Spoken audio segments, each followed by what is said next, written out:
Hey, and welcome to Indie Social. This is the podcast where I, Dylan Yeager, And Michael Huntington. interview independent filmmakers. Our guests come to our show to share with you, the audience, how they started their filmmaking career. And maybe, just maybe, we get to learn a little bit more about them on a deeper and more personal level. So sit back, relax, and enjoy this episode of Indie Social.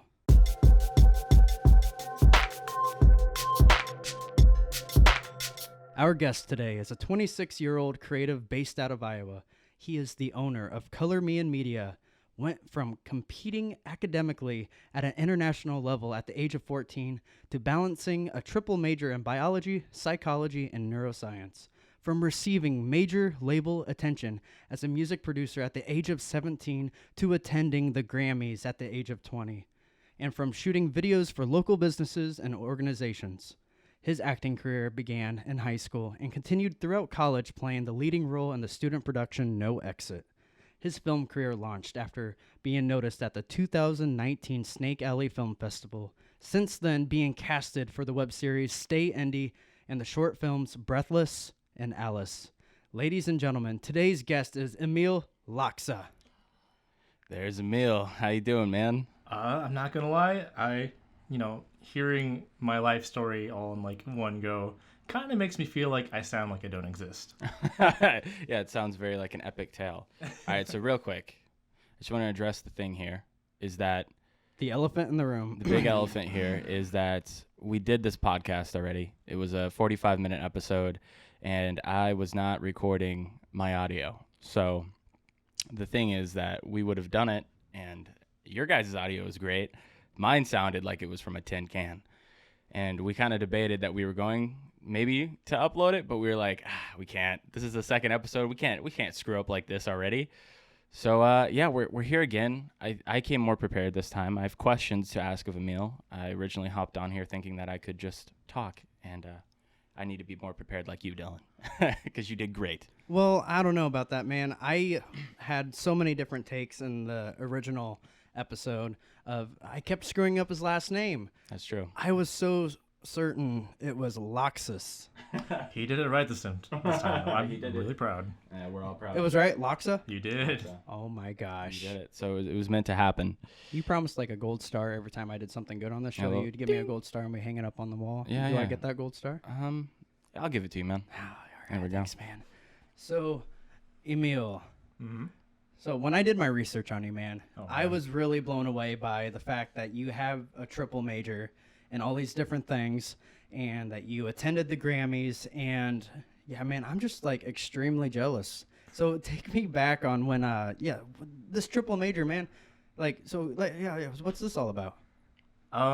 Okay, so you'll probably see a picture of me, but I come from an Asian family, and they pushed me to be a doctor, and I thought, that's what I need to do. So when I went to college, I just kind of jumped into it, and I decided, okay, I want to tackle this. It was a bio, psych, and then a collateral major in neuroscience. The idea was I wanted to get a cognitive neuro kind of deal, and I don't know, things changed. I realized it wasn't really. Passionate about it, would you say, or? I mean, I like the field, Right. But I don't think it was my path. So halfway through, ton of other things happened. That's a whole other story. But I just kind of decided, I gotta do something different. So, in my in the first episode of Indie Social, I kind of bring up how like sometimes it feels like society kind of pressures us into doing the quote quote more realistic thing, as into going to college, get a good safe job, pay bills.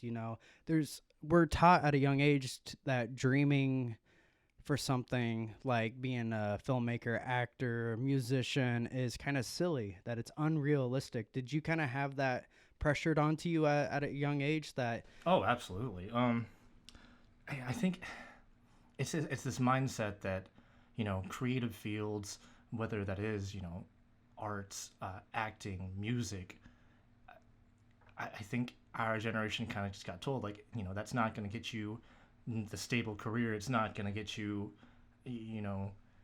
this amazing career that you want. You're going to be struggling. And we got fed this idea that if we follow all the right steps, you're going to get, your own version of the American dream. And I mean, like, look at all these successful people out there. They're where they're at because they never stop dreaming, and it's a lot easier than some people think. You got to stay active. It's not just going to be handed to you. You're not just going to wake up one morning and you're going to be like a famous actor. It requires a lot of work, but you have to like get all that noise out of your head. Like I said, going to school, just watching the news and stuff, like we're at a young age and like forced to believe that we have to do this. If you can push that all aside, I mean, and there's nothing wrong, you don't have to be a creative person. If going to college is your dream, your passion, then do it if that's what you truly want to do. But don't let these other people push you aside and force you to believe that your creative dreams is impossible. Because I mean, I think all three of us sitting here, we struggled with that. We were all told, what we wanted to do with our life is unrealistic, and we're all fairly successful right now, and we're only going to continue to get successful because we know the truth. And this is like, as long as you work hard and you're passionate, anything can happen. And I'm very certain all three of us here are going to be multi-millionaires, man. We're going to be multi-millionaires. We're going to be yachts. at the Grammys. We're going to be on the red carpet. It's just a matter of time. We're all Absolutely. still young. I'm 16. I'm 4. He has the opposite of the Benjamin Button disease. Yeah, man. So I wanted to kind of get into how you got into acting. So I wanted to know what kind of inspired you to start acting. So in high school, went to a small school, and we kind of had a small program. So I ended up being the leading man for our plays and musicals, and that was fine. I go to college. Acting wasn't really my first priority, so I just sit out the first semester, and then my friend and I go to audition for the second season of Oxygen's The Glee Project. After that, I'm thinking, maybe I can revisit it. So I try out for my school's musical the next semester and join the ensemble, and it's this giant culture shock. It felt like I wasn't really in a theater program before. I had to learn all this new stuff. Everyone is moving so fast, and I mean, it was cool. We got to study some British dialects. Like, it was an experience. So as a person who literally knows nothing about theater, and I know both of you guys have experience in theater, what's the process of training? Like, how long are you working on this production? Like, do you just show up and they tell you like, hey, this is a script, you need to learn it by this deadline, or like how much work goes into theater? Oh man, Dylan, you want to take this one? Well, for me personally, I've done some semi-professional theater programs. So I would, there would be like a casting call, and you would go to this theater, and you kind of go prepared. This is the character I want. They usually have you come up on stage and read for multiple roles, but they'll keep in mind like the character that you're most interested in. So once you get casted, if you get casted for the role that's given, for me, if I remember correctly, it's been so long ago, once I got into film, I haven't been back to theater. I miss it, but that's a whole other story. But I feel like maybe we had like a month, maybe 2 months of Monday through Friday rehearsal. Hours and hours of, So would you just do one scene over and over again, or would you run through the entire thing? Oh, definitely one scene. One scene? It really depends on. on. You get it down, and then you'd move on to the next, and then so you do scene 1 and 2, and then once you have 2, you do scene 1, 2, and 3. Yeah, that that sounds right. There'd be a schedule like, okay, we need all these people for this day. You start from learning your lines, then you start introducing blocking, and then when the crew's got the set, everything, you start interacting with that. It is a very involved process. Do you feel, Emille, that remembering your lines for a theater production is much easier than remembering your lines for a film? They're different beasts, honestly. They really are. 'Cause I think we're forced to remember our lines for theater. Oh, Like, yeah, because when it's absolutely. like acting in film, you're given a script and like, you get a set date, we're going to be filming here within a couple of weeks. So it's kind of all on you to get your lines memorized, but like you're forced, Monday through Friday type of schedule to, I mean, you have hundreds and hundreds and hundreds of lines to memorize for theater, but it was so much easier than for film, for me personally. You have all the freedom to, it might slow down production. you might make your director angry, but you can do other takes. So when you're working on theater, is a director for theater a lot different than what a director would be for film, or are they kind of like the same in a way? Are they more like anal about what you're doing on theater, you'd say? Do you get less creative freedom? That's a really difficult question. That all depends on the director, honestly. Yeah, oh, absolutely. I think every director I personally worked for appreciated giving me creative freedom. I think it really depends on the actor too. Like if you've proven that you can deliver with that creative freedom, they're pretty cool with it. But I mean, like you said also, Emille, like they're both kind of like different beasts. Yeah. If you consider the medium, so theater is a live experience, it's shared with people.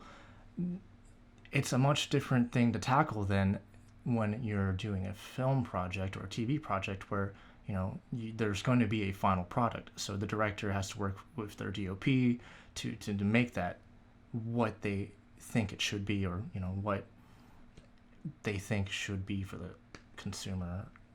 Sure. Yeah.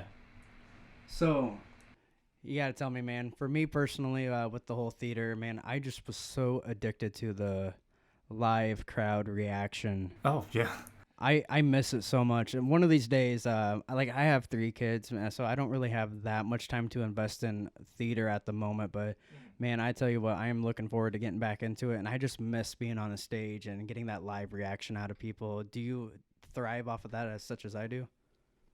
I'm gonna say yes, because when you're an acting in film, you get your lines done, and then eventually set wraps.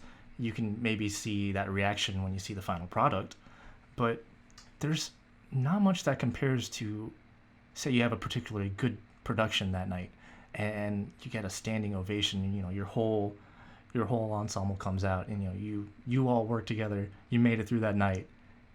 It's a good feeling. When I think of an actor, especially, we're really kind of like feeding off of this whole theater thing. Okay. I think it's fair to say every actor is a little slightly insane. I mean, you have to like escape reality and become this whole new person. And it's one thing to do it in film. But being on stage with a whole bunch of actors, you're pretending to be somebody else for almost like 2 hours. Oh man. And it seems completely natural when, you're in the zone for those like 2 hours. And then, man, I've just been kind of thinking a lot about it as we're sitting here talking. It's like, I think us actors are a bunch of loonies. You kind of have to be, honestly. You really do, though, and it's okay. As a person who's never, ever, ever wanted to act, I do not understand how people can act, especially in theater. Like you said, when you're doing it for 2 hours, is there any? Are you yourself, or are you literally that person? You can't be yourself, man. You're just gone. You're just gone. That's just so insane to me, man. Like to think like that, because I've never in my life ever had a moment where, I could think that I could be someone else than just good old me. For me personally, as an actor, I practice method acting. Mm-hmm. So how I usually go about my role is I kind of like dive in deep within my own conscious. I kind of look for past feelings, past, emotions, demons even. You draw from past experiences to kind of inform, your approach. Definitely. And I was method acting before I even knew what method acting was. So it was really interesting to me when I heard method acting and heard about how some actors, A-list actors go about it. And I'm like, holy crap, I've been doing this my whole life. And it's a little scary because, when I dive so deep into a role, I essentially, I kind of like lose myself to this character. The character completely consumes me. And I know there's many, many different ways to go about acting. So for you personally, when you're given the script, when you're given, this character, do you kind of like reach deep inside to bring out this character, or like how do you go about, bringing to life this character that's given to you? I take it from a pretty holistic approach, honestly, because every character in a script they are going to play a purpose, whether that's, advancing the story or building, some kind of attachment to the rest of the cast. So whether, you are the lead or you're a background actor with a speaking part, you have to approach it as, well, at least I approach it as, what's going to be the best thing for this to be the best possible version of this scene. So I keep that in mind. I do draw from past experiences, past feelings, and, I just go with it. So I know that we worked on that 48-hour film project, and so what was the preparation for that night that we got into call to tell you, like, hey, we're going to do this. Here's, like, this boatload of dialogue. What was the training process on that? Like, were you just, like, driving up here, like, trying to look at the script, or did you just stay up all night preparing? Or was it all freeballing? When did you call me? Because so it would have had to be at, like, 12. Yeah, so they call me late at night. I'm like, they're like, can you Skype? And I just say, okay, let me get to somewhere I can Skype. Let me put on some clothes. I'm in bed, bro. He probably was, man. I mean, yeah. So they tell me, and I'm so ready to go. They give me the script, and I just looked over it for the next 2 hours or so. I just kind of tried to imagine, what I think that character would have been and what you might have kept in mind while you were writing. But I mean, really, a lot of that preparation ended up the day, I actually came up. Right. Where you got to meet your acting partner and all of that, where you got to fully engulf yourself in what the project was going to be. Yeah. Yeah. So yeah, the 48-hour film festival is so much fun to do, but it's also such a straining and painful time. And I know we had I would say probably the craziest experience. I don't want to, outshine other people, but we literally went through hell to make the project. And if you want to watch it, it's Breathless. It's on YouTube and Facebook. And here's some context. It was the worst here's some context. It was the worst heat wave of the year. Yeah. And they had me sprinting in a forest for like 5 hours. Well, while you were sprinting, I was trying to catch up with you on a camera. And I'm a big boy, so trying to follow you in the woods was a nightmare. Yeah, and this is the first time that I actually met Michael and Brittany and Amanda. And, I didn't know what to expect when I came up here, and to all of a sudden just be dying in a forest. Run, boy, run! That's what it was, man. I was like, but you were a trooper, dude. Every time I was like, you sure you want to do this? You're like, yeah, let's do it. And we did it, man. And it was crazy. I think that we all kind of shared a bond from that project. So I'm very grateful that we were able to complete it. And we got a pretty good reaction out of it, man. I'd say so. And you sent that to me. Well, I probably nagged you to send it to me. I can't remember. But I'm like, bro, I really need to see your 48-hour film project. And I was just absolutely blown away because were you filming Alice at this time? No. We were we were about to start filming Alice like a couple weeks after, but. And it was just crazy because I think your filmmaking career, Michael, started with No Reply, didn't it? Yeah.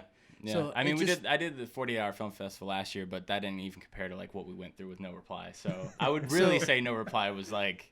It's been such an honor to watch how your films evolved because I personally feel like No Reply is a phenomenal film. It's had over 5,000 views on Facebook, over 1,000 on YouTube. And then I saw Breathless, and it everything that could possibly be better was better. It's like everything we've worked on, man. Every time we go to a new project, I've always was able to take something from something that we did before and improve on it. Michael Huntington is continuing to evolve, and I feel like if he evolves anymore, he might take over the world. And I don't know if that's a good or a bad thing. Oh, it's a great thing. It's not even his final form. That's not my final form. Yeah, man. So. Yeah. Theater, film.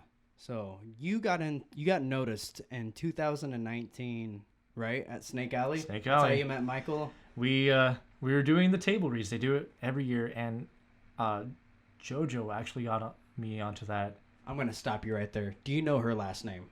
It's Johnson. Yes. Is it Johnson? Was I right? Her Facebook name's different. Yeah. Okay, so we mentioned her in the first episode. Have you reached out to JoJo yet? I haven't. You got to reach out to JoJo, man. I'm waiting for her to reach out to me because she should be listening to this. She should. If you're not JoJo, shame on you, because I think that we all like you a lot because you've brought people together. But JoJo would have you up. How many years have you did SNAF? The first year I did it was 2015, and then I missed 2016 and 2017, and I came back for the last 2 years. But it wasn't until this year, that things actually happened. Mm-hmm. And I met you in 2018. You went and saw Morris, a film that I star in, and that's how you and I met. Mm-hmm. And I still remember, dude. I don't remember if you approached me or if I approached you. But you seemed like this really cool dude, and I just came up to you and was like, "Hey, man, how you doing? Oh, good, good, good. So are you a filmmaker? You're so humble, dude. You're so humble, Dude. That's kind of my experience. You outshine me drastically. You are practically a god compared to me, and you were being so humble. That, I don't feel like I was like full of myself, but I was having a really good day. I was so proud of Morris, and I'm like, "Bro, are you a filmmaker? Do you plan on getting into film? Maybe." And then after I did all my research on you, bro, because Michael knows you a little bit better than I do, but I think we're all besties right now. But dude, after learning all this stuff, man, you went to the Grammys. My God. Oh man, you're so humble, which is great. That's literally what you did. Thanks. And then all of a sudden, you're this really great, experienced, talented dude. But anyway, sorry. 2019. That's all the love right there. That's all the love you get right now, Emille. No more. Before, I just want to say, when you asked me that, those were honest. Those were honest answers, because I didn't. At that time, I didn't really know. Do you still struggle with calling yourself a filmmaker or actor? Absolutely. Absolutely. I guess it's just part of me. Like, I personally feel like the things that I'm interested in and the things that I choose to pursue, even though they are a big part of my life, I don't want my identity to be solely that. I'm more than just an actor, just a filmmaker. Yeah. That's all that I am, man. You're more than that too, though. Like, everyone. You're has... a beautiful karaoke singer. Thank you. I love karaoke so much. We gotta film it sometime so everyone can see it, man. It's a good experience. Lips of an Angel. Oh, That's my baby. jam, bro. That's the jam, man. And So Thunder. I won Sammy over. Really good to hear your. Okay. Okay. So here's my viewpoint on why I feel that way. There's a phrase that I keep really close to my heart. The whole is much more than the sum of its parts. In any part of our lives, we fill so many roles, whether it is a career or as a family member or anything, and it's all of those roles, all of those experiences come together to make you who you are, and you're more than just all of those added together. So that's why I kind of feel feels like hard to just say what you are, because you feel like you're kind of more than just that single thing. Yeah, if someone's gonna ask, I'm just gonna say, yeah, I do. I do stuff, but sometimes. Oh my gosh. Yeah, sometimes. Kind of a big deal. I'm kind of a big deal. Yeah, man. So I wanted to kind of know. I know we talk a lot about, and Dylan, I want you to answer this as well, what it's like to be an actor yourself. But what makes a good acting partner? Because I know you guys co-star with a lot of people. What makes a good co-actor to work with you? That's a good question. I can lead this one off. So I used to do improv in school, and one of the key tenets of that is you never shoot something down. You say yes and. You continue with the scenario. You don't try to null anything. And I think that kind of mentality carries on to this medium, because if you're in a scene with someone and maybe you do improv, you don't want to just immediately shut them down. You have to be open to going with the flow. Do you guys have chemistry together? Then that doesn't necessarily have to be like if you're acting as a couple. It's just whether you two can have that energy translate to the scene. Yeah, I think both actors have to be really good with going with the flow, because I don't think any two actors, and maybe on some rare occasions you both completely agree with how you want to approach this scene 110%. But you're working with a solid co-actor when you can go a certain route and make it work. So let's say, I'm working with somebody and I am kind of, the way I'm emphasizing something, or the way I am showing emotion towards a certain particular part of the scene, and they can totally feed off of that.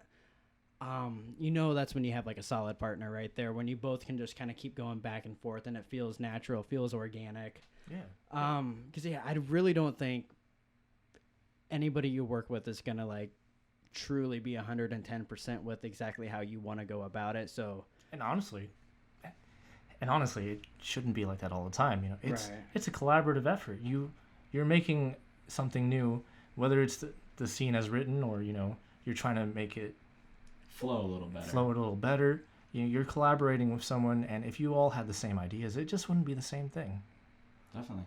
if you're both truly in it to win it, it's gonna be organic no matter what.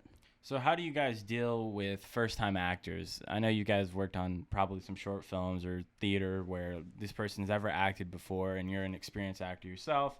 How do you kind of take in consideration, like, how am I going to get this person to kind of follow kind of like the path I'm trying to go with it? So Dylan brought up that point about kind of really escaping to the role. I think when people start off acting, they're afraid to Fully really get into the commit. performance. Yeah. Mhm. And my advice is always, you have to separate you as a person from you performing right now. If that's what you need to do, if you say, okay, this isn't me, this isn't my vulnerabilities on stage or the scene, this is the character, that's the first step to really being invested in, jumping into that. So how I usually go about that, and I experienced that a little bit more with theater than I have with film acting. There's been a couple films where I've acted with actors who've never acted before. And so really how I go about it is like I try not like coaching them on how they should do it, because I want them to like develop as an actor naturally. But what I really enjoy doing is like getting that actor to know who I am as a person, and then when the director says action, I completely become this other person, and I hope that inspires them and kind of puts them in awe. Like, hey, if this guy can do it, then I can do it. Right, right. And and I try to make it fun, Yeah. because acting is fun. It should never really feel like a job, and sometimes it does. We all get it burnt out. Yeah. But it really should be fun. Because I know when I was a little kid sitting, in the theater watching these actors, and especially if I knew them personally and see them become this completely different person, that alone inspired me to be a great actor. And yeah, so definitely like I like making sure, and I have so much fun when I know it's somebody's first time, because that inspires me a little bit more to like give it my A game, to kind of like, Yeah. You gotta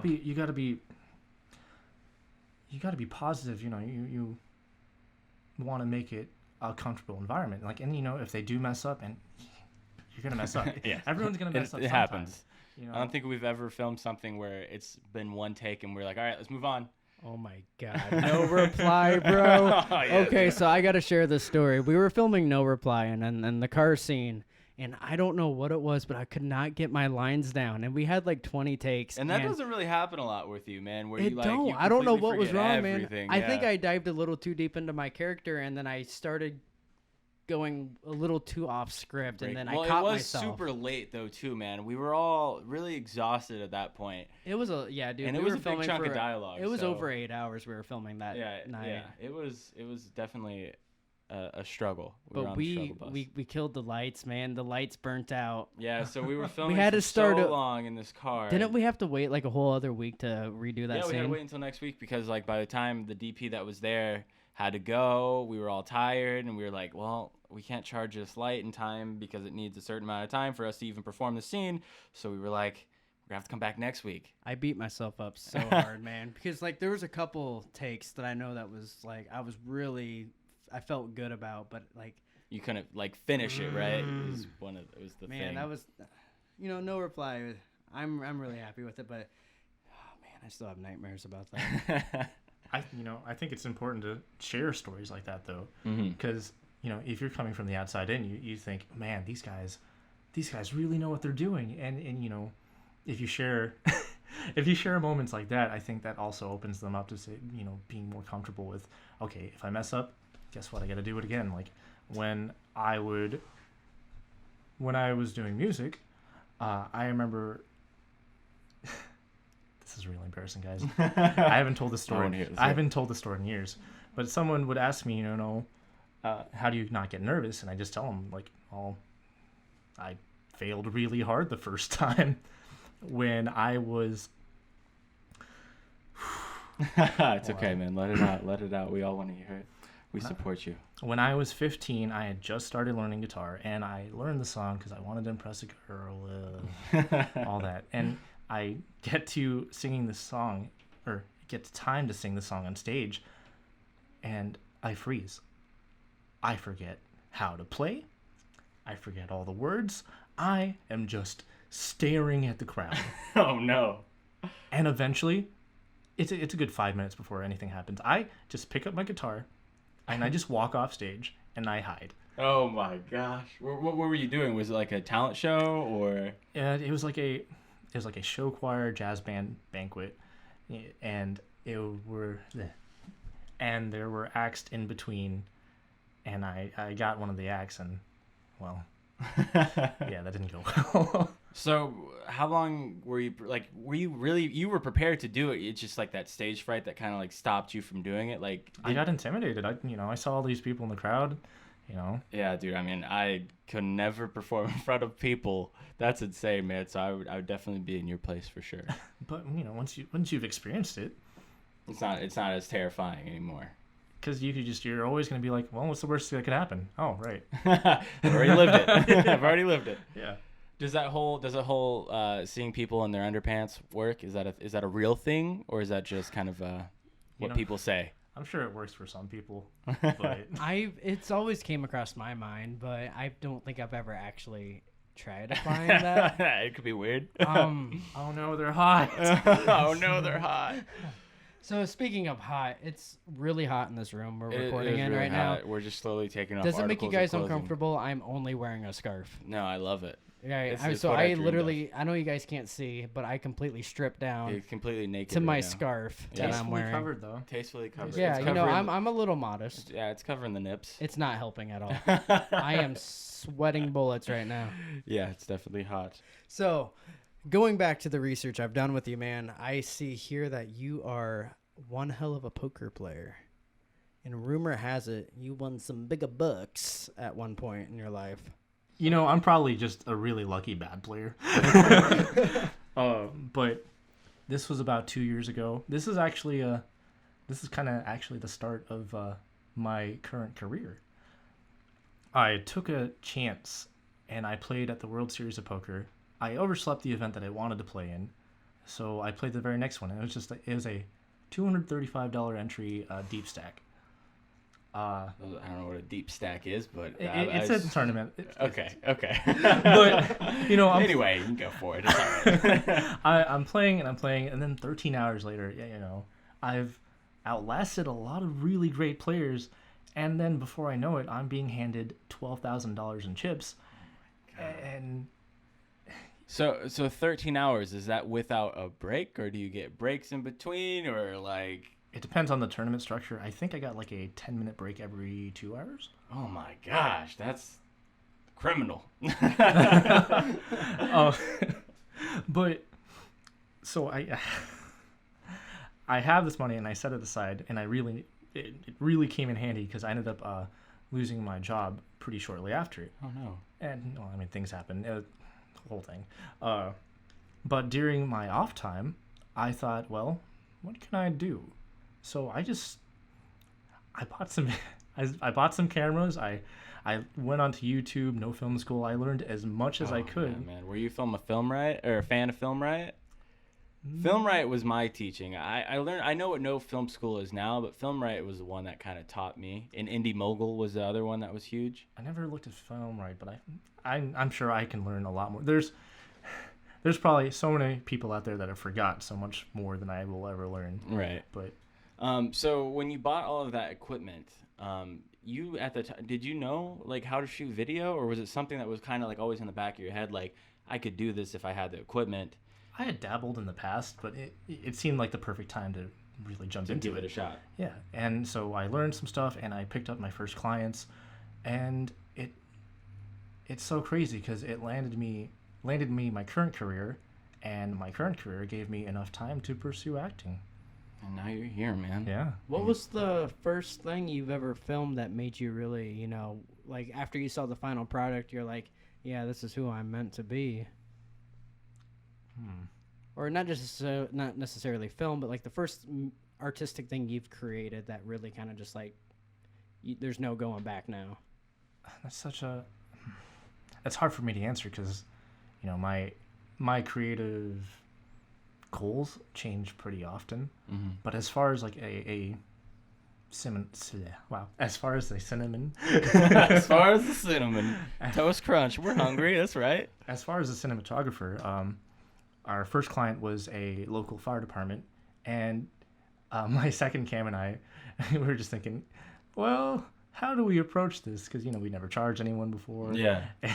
And we just like had this pitch together. We go talk to them, and part of that video is like us needing overhead shots. I didn't have a drone, so I get into the fire truck and we take the ladder, like their ladder, all the way up above town, and I just do a pan around town. Oh my. We had a shot where I took the shoulder rig and we were just like feet away from a burning car, and Well, so you got to go on like a live. a little exercise, yeah. Wow. So That's dope. during those moments, that we're filming that, I thought this could be something that I continue to do with, and we get everything edited. I see how it looks, and I think that really just kind of ignited, my current venture into all of this. So, going back to the young you, Oh man, The young was little there Emille. like a certain like movie or an actor that really kind of like inspired like you to become an actor? So I know it kind of all started in like high school. So yeah, do you remember that very moment where you're like, maybe you caught yourself like playing with friends and then you got a little too creative?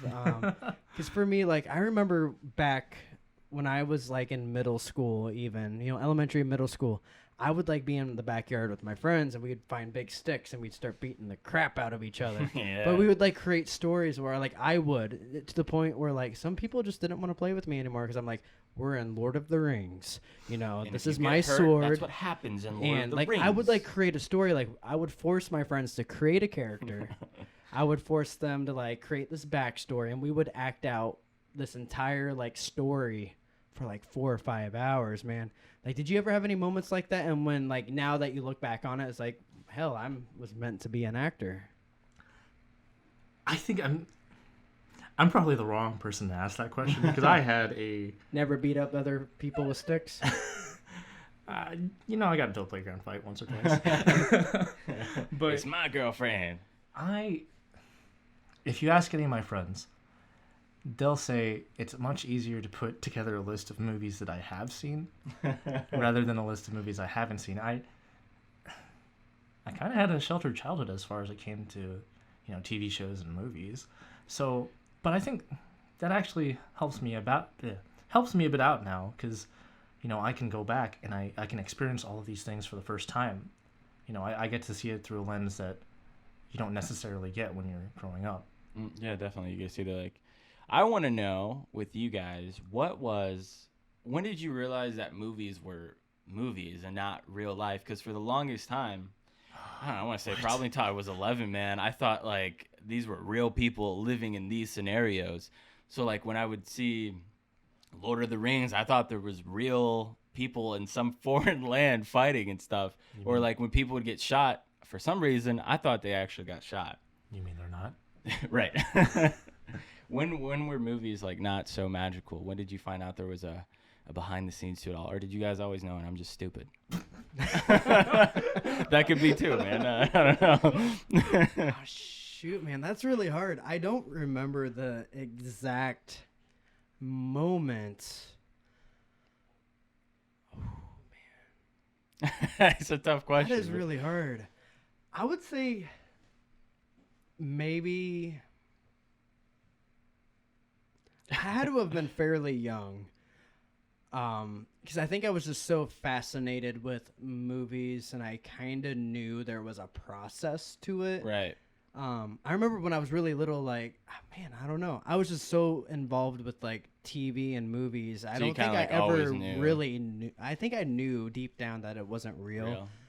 But I was just always like fascinated and addicted to what I was watching, especially when like Harry Potter came out. Like, and to this very day, Harry Potter, the whole Harry Potter series is still one of my favorite watched it. film series. Dude, that's crazy. You never watched it. It's so good. Wait, what? I never watched Harry Potter, man. But Okay, I've seen. Yeah, if Emille's seen it, then there's something wrong, man. But yeah, to this very day, like that would be like a dream come true to be in like a Harry Potter type film. I would say though, when movies lost its magic is when I became a filmmaker in 2016. Because even though like I knew what filmmaking was, I didn't realize like how many people were behind that camera. You know what I mean? Like, you know, how many people it takes to make a movie. Yeah. So to this very day, that magic is sometimes gone unless it's a super good movie, you know, and I get like so like drawn into it. Like I don't have time to like think about what's happening, but like I'll like sorry, my Bixby started talking to me. But yeah, no, like I can like sit, like I'll go to a movie that I really want to see and I'm trying to enjoy it, but I can't help but think about what's happening behind the scenes. That is what I struggle with now, especially as an editor, and I make movies, so I'm always like, oh, I know how they did this or whatever. Like, is it hard for you to it's so hard for me to look at a movie for just a movie now that I know kind of like the in and outs of it, quote unquote, in a way. I think you have to like consciously switch, you know, how you're viewing it, because now, you know, you are involved in the process. You have to have a separate viewpoint as a consumer. You have to have a separate viewpoint as, you know, an editor, and then like for me, if I'm able to escape that mindset, then that means that's a really good fucking movie, man. For me to be able to like to escape it, I'm like, all right, man, I didn't feel like this was a movie at all. This was dope as hell. You want to know what's the most awkward for me? Yeah. What's that? Is like intimate lovemaking scenes. Oh no. Like normally I'd be like, boom, chaka boom. But now I'm like, this is awkward. There's like 30 people watching them make out. Yeah. Oh man, yeah, that has to be an uncomfortable experience. Definitely. It definitely affects how I enjoy like regular things too, because like in live broadcast, I was at a Cardinals game last month, and instead of watching the game, I just looked for all the cameramen on the side. And That's the cameraman. I just kept That's the thinking, cameraman. all right, where are they getting that shot from? You know, what lens are they using? Yeah. Dude, definitely, man. I totally relate. So Emille, I did so much research on you, man. You are a master with the arts of accents. Oh, here we go. Here we go. So yeah. So little birdie told me you do a good New Jersey accent. Joy's in here, kind of. It's a hard thing to really distinguish. So real quick, I know last time we did this little segment where we had Emille make up this fake scene, but instead of just putting Emille on the spot, let's put Dylan on the spot as well, and you guys do a small improv. How about that? Oh my God. Yes, and. All right, man. So this is it. Man, All right, I want you guys as actors, I want you to picture this. Emille's walking down a dark alley. He just got off work. He has one leg, and you have one leg. I just want you to imagine it. And Dylan, you're mugging a woman and you're trying to take her money. Emille shows up and confronts you, and you're both in New York, so you gotta do a New York accent. Okay. And we both have to do a New York accent? Yeah. I just want to say, if this is bad, cut it out. No, it's gonna be beautiful, man. I'm very excited. All right, Emille. All right, you ready? Dylan, So I'm mugging a woman. you're mugging a woman, and action. Hey, what's going on there? And who the fuck is this? Hey, you back off, you little one-legged man. I am about to get some nice, what the hell's in your puss? Okay, no, spit it up. But don't cry. Oh, God, and thanks to you, now she's calling the cops. Put down the phone, darling. I don't want to... Oh, God damn it. See what you did, you one-legged moron? Now she's calling the cops. Well, where the hell are you going? Now she's running away. She knows my face. You know, I think you might be the worst mug. Fuck. Well, I gotta say, Dylan probably stole the show with that impression, man. That was that was beautiful. Oh Why shit! the fuck are you laughing? That looks like a nice little Rolex on your wrist right there. That's probably worth some good money. What about that gold necklace around your neck? All right, buddy. I can take everything else, but you don't touch the fucking rollie. Well, you got this beautiful gold bird around your neck. What's that? Is that like Hollywood Undead? Are you a Hollywood Undead fan? All right, buddy. You think just because I got one leg don't mean I can beat your ass, huh? Well, I'm like way over here, and you're way over there. Come get me, motherfucker. Say it again. Come get me. All right, well, scene. I apologize for the swearing. Yeah. That's not good. We shouldn't have done that. Maybe I can just put Maybe we beeps should- in. we should- The Can censor Can you beeps. bleep it? We'll do the bleeps. Oh, that'd be hilarious. All right. I don't think I did that well, actually. Oh, you did great, man. That's the part of improv, right? Hey, that's actually a character's voice. We're working on this cartoon that we're pitching to Adult Swim called Grundy's. That's Burp. That is burp. So I kind of cheated. I had a lot of practice with that voice, so I'm Yes, we've so done a lot sorry, of man. voiceover work. I was actually pressured and scared, so I went to my safe zone. You know, the voice I already practiced. I see how it is, Don. Throw me under the bus. Don't even care how I'm gonna react to any of that.